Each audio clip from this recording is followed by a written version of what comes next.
por exemplo, e esse é o maior exemplo, Bahia, que está há 20 anos, quase 20 anos na mão do PT, de petistas governando, é o estado em que mais há mortes de pessoas em confronto com polícia. Com esse título, Alta Letalidade Policial em Estados Governados pela Esquerda desmonta teses progressistas. Por que eu digo que é interessante? Porque eles têm aquela tática de repetir 1000 vezes uma mentira para ver se cola, né? E é impressionante que com a militância cola, e não só cola, as pessoas se deixam doutrinar por uma falácia, mas que parece bonitinha, né? Defesa dos pobres. O pai dos pobres tem 7 milhões, mas eles deixam a conta bancária do Lula de lado para continuar acreditando que o Lula é pai dos pobres.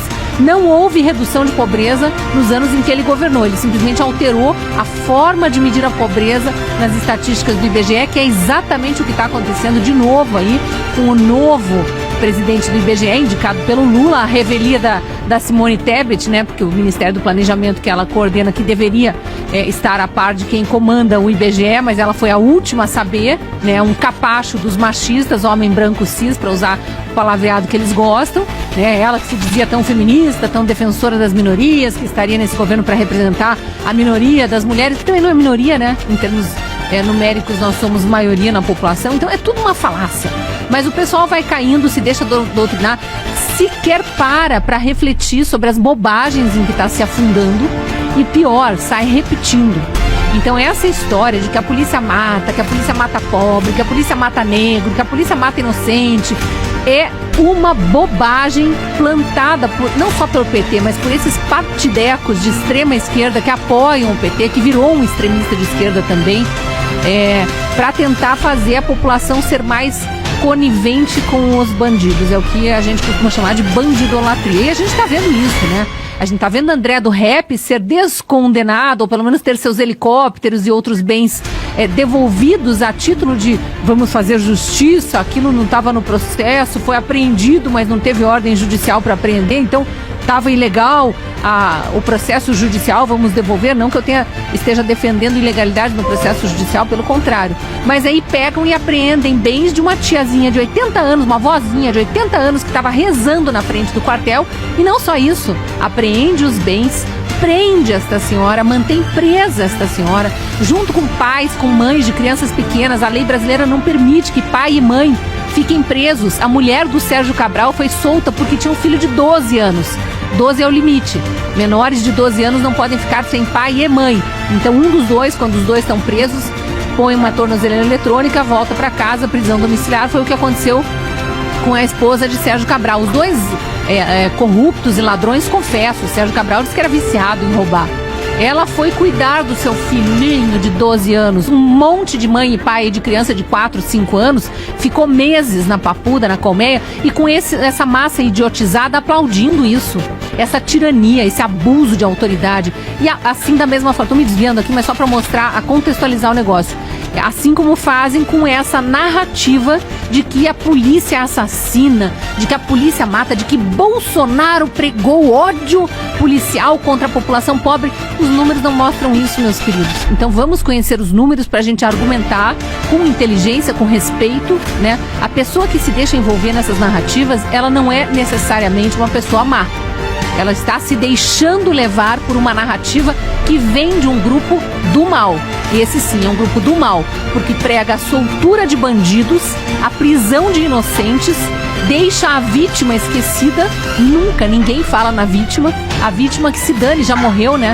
Foi só para tomar uma cervejinha que aquele assassino matou aquela pessoa para roubar um celular. Mas o Lula subiu no palanque e disse que, tudo bem, então tudo bem. Não, não é tudo bem, não. E essa reportagem traz as estatísticas e olha que coisa mais curiosa, entre aspas, né? Desculpe usar o adjetivo curioso aí, que não é o melhor. Nos estados comandados pelo PT, por exemplo, e esse é o maior exemplo, Bahia, que está há 20 anos, quase 20 anos na mão do PT, de petistas governando, é o estado em que mais há mortes de pessoas em confronto com polícia.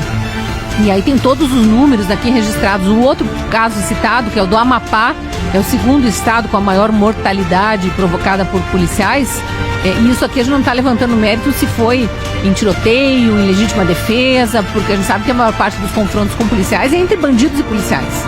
A maior parte. Há erros por parte da polícia, também não estou passando a mão na cabeça de policial bandido, a gente sabe que tem, como em todas as profissões tem, o jornalismo está cheio, né? O outro estado citado é o Amapá. O Amapá é governado atualmente por um ex-petista, né, que saiu numa dissidência, numa briga interna, foi para outro partido, acho que é Solidariedade, já acho o partido dele aqui, mas é o segundo estado com o maior número de mortes. Então, falácia atrás de falácia, narrativa atrás de narrativa, só que eles vão, né, enrolando a população, campanha atrás de campanha, muito dinheiro roubado, injetado nessas campanhas para comprar mentes, vão lá nas periferias das grandes cidades ou pelos rincões do Brasil, espalhando um monte de mentira. E detalhe, que a gente precisa lembrar, na última campanha eleitoral, o TSE impediu a campanha adversária de Lula, a campanha de Bolsonaro, de falar muitas verdades. Por exemplo, que Lula era a favor do aborto, que é amigo de ditadores, que ia promover a abertura de banheiros unissex ou a liberação dos banheiros em escolas, que é exatamente o que a gente está vivendo hoje. Enfim, várias das ideologias de gênero proibiu, disse que era tudo mentira. O TSE endossou essa narrativa do PT, sendo que havia vídeos e mais vídeos, flagrantes perpétuos, não só de Lula, como de todos os capachos de Lula, falando abertamente tudo isso que eu estou dizendo aqui.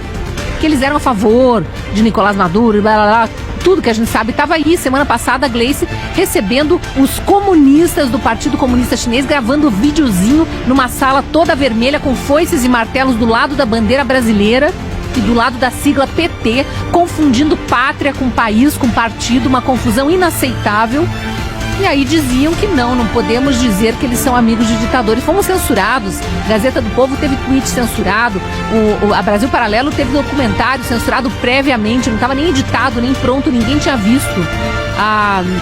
A gente teve a Jovem Pan, o caso da Jovem Pan, eu na época também trabalhava na Jovem Pan, Serrão e Marco Idem, censurada, vários de nós comentaristas censurados, porque não podíamos dizer várias coisas acerca do santo Lula, que está aí pregando todo o comunismo e todas as mentiras que diziam, né, como verdades absolutas. Estão trazendo banheiro unissex para as escolas. Pais, fiquem atentos, não deixem que o diretor da escola onde seu filho estuda adote esta aberração. Decreto legislativo implantado por governo petista não é lei em todas as escolas, não é assim que se coloca, que se mudam as normas e os comportamentos do país. Isso tem que ser discutido com a sociedade e todas as outras coisas.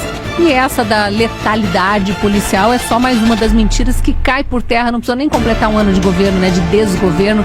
Tá aí mais uma mentira caindo por terra na base da estatística. Então leiam a reportagem para terem argumentação boa na hora que vocês ouvirem essa falácia, é importante.